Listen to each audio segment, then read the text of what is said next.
Assalamu alaikum. My name is Hafsa Asif. I'm a student from Learning Alliance Faisalabad. I'm currently in O2, and today Talks has invited me over to talk about my debating journey and to talk about a topic that I feel very strongly about. Firstly, I would like to thank my school to introduce me to such an amazing sport like debates and to provide me with such a helpful coach named Sir Abu Talib. Firstly, I was so scared to talk. I was nervous, my hands were shaking, my heart was bouncing, but then I took a word and then my life was changed. I learned to talk about my ideas and that changed my world. Firstly, on my first MUN, I won an outstanding diplomat. Alongside that, I have won 4 outstanding diplomats and 1 honorary mention. Ladies and gentlemen, today I would like to shed light on a topic that demands assiduous attention, and we find it making waves all over the social media, wreaking havoc in day-to-day dealings, acting as a fuel for scandalous controversies and ignition for fiery rivalries. Freedom of speech has gone too far. Freedom of speech is the power or right to express one's opinion without censorship, restraint, or legal penalty. And while admittedly it has brought many good reforms into place, I would argue that it has stirred up more than its fair share of hatred, violence, and intolerance. Wanton use of social media in this case might be exacerbating the impacts of hate speech.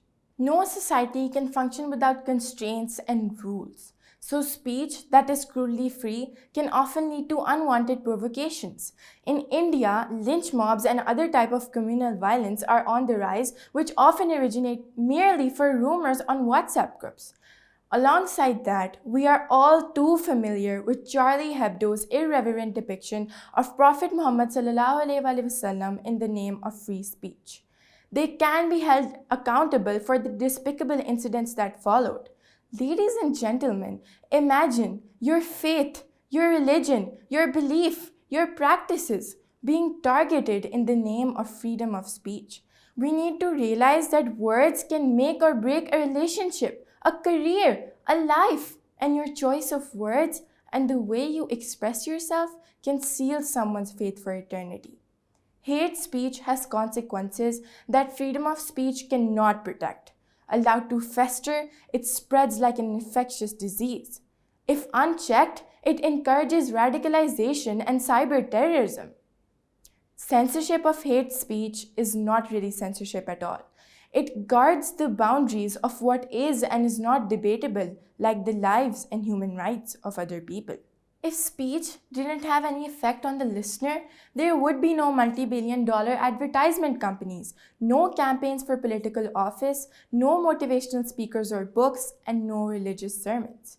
These institutions exist on the basis of what they project to the malleable brain.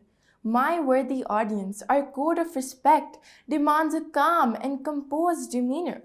I do not think it's okay to insult your leaders and instill seeds of doubt among masses based on incomplete research and half-baked opinions. Just because you think expressing that opinion is press freedom, it can have unimaginable and irreversible repercussions. There has to be accountability for such freedom, and it cannot be brushed away as an existential right. There are limits to what free in the word freedom can mean.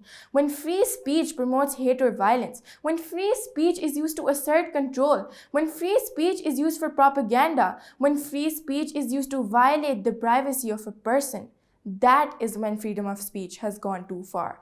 And yes, that is what is happening today in the name of freedom of speech.